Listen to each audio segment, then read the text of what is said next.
নাজিল করছেন? এটা কি নাজিল হয়েছে? জি, এই তো বুঝে ফেলছেন। কি নাজিল হয়েছে? কোরআন নাজিল করেছি আমি আল্লাহ রাব্বুল আলামিন।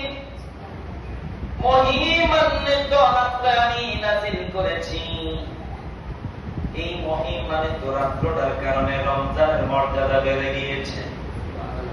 রমজানের মর্যাদা বাড়ার কারণে আবার কদরের মর্যাদা বেড়ে গিয়েছে।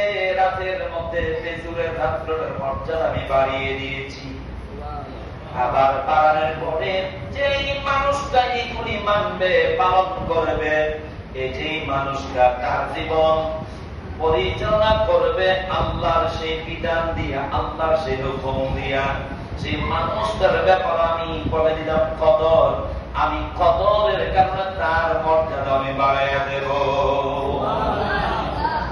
শুধুমাত্র আপনার আমল করবেন আপনার মর্যাদা বাড়বে না এমন না।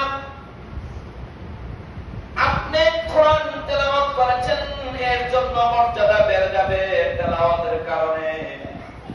নামাজ পড়েছেন এই জন্য মর্যাদা বেড়ে যাবে।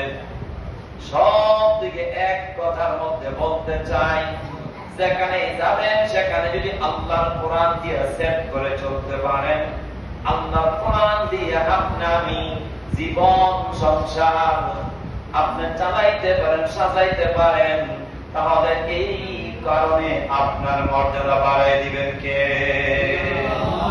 বলেন কে? আল্লাহ। আল্লাহ। এই কথাটা আল্লাহ বলছেন, ইন্না আনজালনাহু ফী লাইলাতিল কদর। নিশ্চয় আমি ইহা অবতরণ করেছি মহামাহিত রাতে। যে রাত্রটার ব্যাপারে একটু পরেই মহিমান্বিত কথা আল্লাহ তুলে ধরবেন। আল্লাহ তাআলা বলেন রাত্রটার ব্যাপারে, রাত্রের কারণে মর্যাদা বাড়ল না কোরআনের কারণে রাত্রের মর্যাদা বাড়ছে? আবারও বলছি প্রশ্ন, রাতের কারণে মর্যাদা কোরআনের বাড়ছে না কোরআন নাজিলের কারণে রাতের মর্যাদা বাড়ছে? আবার রমজানের মর্যাদা বাড়ছে, কারণটা কি? রমজানের মর্যাদা সিয়ামের কারণে বাড়ছে না কোরআনের কারণে মর্যাদা বাড়ছে? একটা মাস সিয়াম রাখলেন, এই যে সিয়াম রাখলেন রোজাদারের মর্যাদা বাড়ছে কেন? রমজানের সিয়ামের কারণে না কোরআনের কারণে? সবাই একসাথে বলে, আওয়াজ ভালো না?